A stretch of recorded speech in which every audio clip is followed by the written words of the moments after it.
High বন্ধুরা, কেমন আছো? আশা করি অনেক অনেক ভালো আছো। তো আরেকটি অন্য ভিডিওতে জানাতে চাই আপনাদের ওয়েলকাম। তো আমার মা ডেকে বলছে এদিকে একটা কুলের গাছ দেখেছি, এটাকে বসানো হবে অন্য জায়গায়, কারণ এখানে খারাপ হয়েছে। আর এদিকে দেখুন আমাদের পাট গাছের বীজগুলো পুরো পেকে গেছে। আর এদিকে আমার বাবা কাজ করছে রোদের ভিতরে। আর এদিকে মা এদিকে জল কচু নিয়ে এসে গেছে, বড় বড় দেখতে পাচ্ছেন, রাইফেল কচু বলে আমাদের এগুলো এদিকে।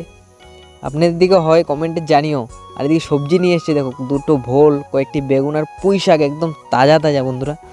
তো ভিডিওটা ভালো লাগলে লাইক আর সাবস্ক্রাইবটা করে দিন। এদিকে আমার ঠাকুমা দেখো কী বানাচ্ছে, ব্রতের ভাত রান্নার জন্য চুলা বানাতে লাগে একটা বাইরে, তো ওইটা চুলাটি কি সুন্দর বানিয়েছে বন্ধুরা, দেখতে পাচ্ছেন। আর এদিকে আরেকটি চুলা আগের বানানি, এটা বহু সুন্দর করে বানিয়েছে বন্ধুরা আমার ঠাকুমা।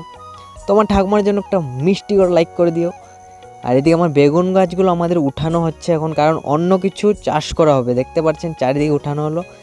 আমার হাতে দেখুন কত বড় বেগুন গাছ, এখন গরু বেঁধে দেওয়া হচ্ছে এখানে ঘাস খাওয়ার জন্য। তো ভালো লাগলো বন্ধুরা।